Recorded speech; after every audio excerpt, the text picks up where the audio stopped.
You know, when you hear about the U.S. Marshals 15 Most Wanted list, Yeah. you instantly think serious, right? Oh, absolutely. It's not just any old list of wanted people. Right. These are some of the most dangerous and elusive individuals out there. You don't get on that list for a parking ticket. No kidding. And just recently, a new name was added, Tamera Williams.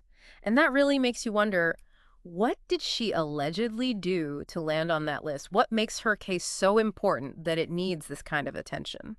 You hit the nail on the head there. It's not just about having a warrant out for your arrest. It's a clear signal that the authorities are making her apprehension a top priority, both for public safety and to bring justice to the victims. So in this deep dive, that's exactly what we're going to try to do. We're going to dig into the accusations against Tamera Williams, try to understand why law enforcement is so focused on finding her, and really get a sense of what makes this case so significant. We've got quite a bit of information to go through, all sorts of reports and statements to try to piece together this really complex and, frankly, pretty disturbing situation. Yeah, and it's important to remember as we go through this that these are the accusations as they stand right now.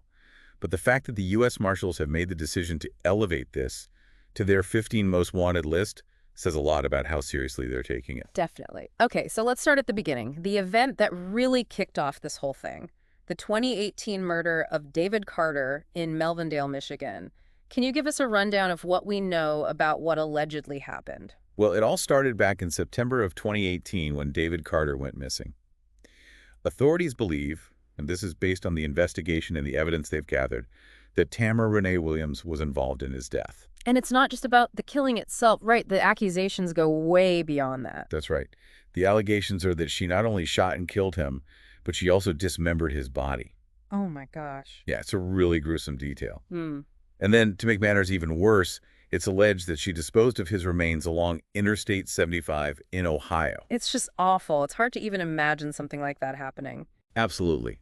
And the discovery of his remains, just 5 days after he was reported missing, really ramped up the investigation. It was clear that this wasn't just a simple missing persons case. And that's when Tamera Williams' name first came up, right? As a person of interest. Yeah, pretty quickly, actually. By mid-October of 2018, investigators had identified her as someone they needed to talk to. But instead of cooperating, she vanished.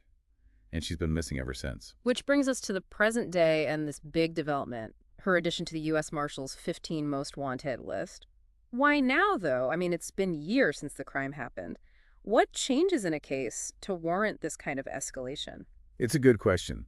And I think the fact that she's been a fugitive for so long, despite these serious charges, tells the marshals that they need to take things up a notch. They've probably tried all the usual methods of finding her, and it hasn't worked. So now they're putting all their cards on the table. And the fact that they're offering a big reward also shows how serious they are. That reward is up to $25,000, right? For information that leads directly to her arrest. Yep, $25,000. That's a lot of money, and it could be a real incentive for someone who knows something to come forward. You'd think so. And the statements from some of the top people at the U.S. Marshals Service really emphasize just how important this case is to them. Totally. Director Ronald Davis, he called it a heinous, brutal crime. And he said catching her is their highest priority. You don't get much stronger language than that. No, you don't. And Owen Cipher, he's the U.S. Marshal for the Eastern District of Michigan, he also released a pretty powerful statement. Oh, yeah. He said adding her to the top 15 shows how dedicated they are to getting her and that they'll pursue her for as long as it takes. That's a pretty clear message. Definitely. It's not just about catching her. It's about justice for David Carter and his family. They deserve answers. Absolutely. Okay, so we know this case is huge. But who is Tamera Williams? What do we know about her? Let's start with what she looks like. What should people be looking for? Good point. The marshals describe her as a black female, about 5 feet 5 inches tall and weighing around 190 pounds. She has black hair and brown eyes. And there's one distinctive feature. She has a large tattoo of roses on her left shoulder. Okay, that's helpful. But it's possible she's changed her appearance, right? Maybe dyed her hair or something to make herself harder to recognize. Definitely a possibility. People on the run often try to alter their looks.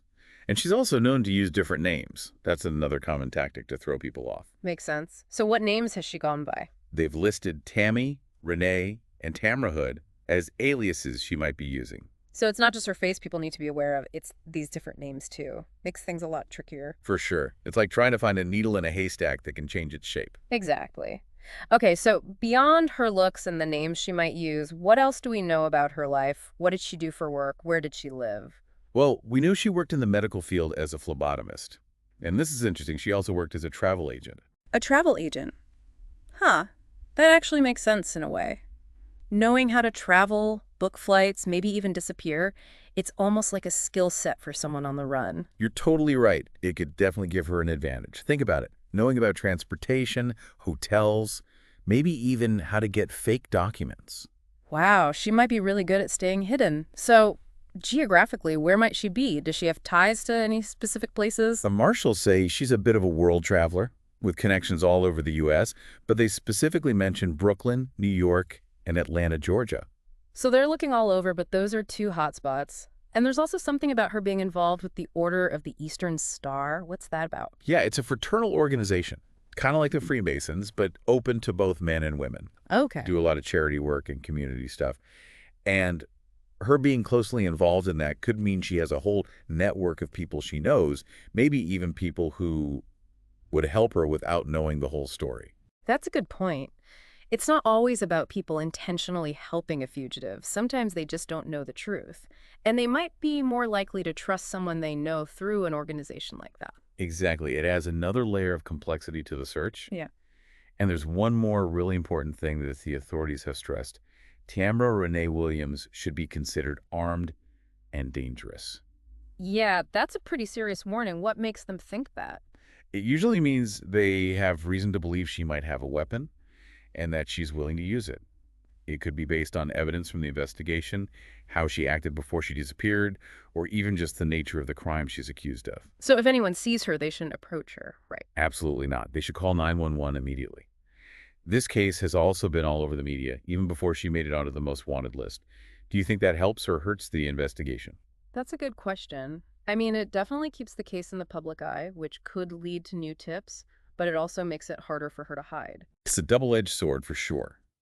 On one hand, you've got shows like America's Most Wanted, In Pursuit with John Walsh, and even Netflix's Unsolved Mysteries. They all featured this case.